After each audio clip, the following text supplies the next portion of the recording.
হ্যাঁ গাইস, আসসালামু আলাইকুম। ইরাজ কিচেনে আপনাদেরকে স্বাগতম। আজকে আমি ধুন্দুল আলু দিয়ে তেলাপিয়া মাছ রান্না করব। প্রথমে আমি তেলাপিয়া মাছগুলো হলুদ লবণ মাখিয়ে নিব। মাখানো হয়ে গেলে আমি প্যানেতে পরিমাণ মতো তেল দিয়ে মাছগুলো দিয়ে দিব। মাছগুলো দিয়ে এবার উল্টিয়ে পাল্টিয়ে ভেজে নেব। ভাজা হয়ে গেলে মাছগুলো আমি নামিয়ে নেব। এই তো আমার মাছ ভাজা হয়ে গেছে। এবার আমি প্যানেতে পরিমাণ মতো তেল দিয়ে পেঁয়াজ কুচি মরিচ কুচি দিয়ে ভেজে নেব। ভাজা হয়ে গেলে আদা রসুন বাটা, হলুদের গুঁড়ো, মরিচের গুঁড়ো এবং লবণ দিয়ে কষিয়ে নেব।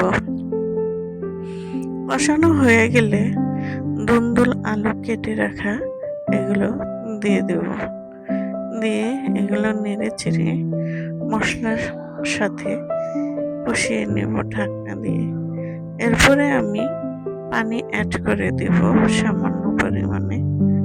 এরপরে নেড়ে চেড়ে বলক আসা পর্যন্ত অপেক্ষা করব। এরপরে আমি মাছগুলো অ্যাড করে দেব। মাছগুলো দেওয়া হয়ে গেলে আমি আরো কিছুক্ষণ রান্না করে নেব। পানির ঝোলটা শুকিয়ে আসলে এরপরে আমি ধনিয়া কুচিগুলো দিয়ে দেব, দিয়ে মিশিয়ে নেব।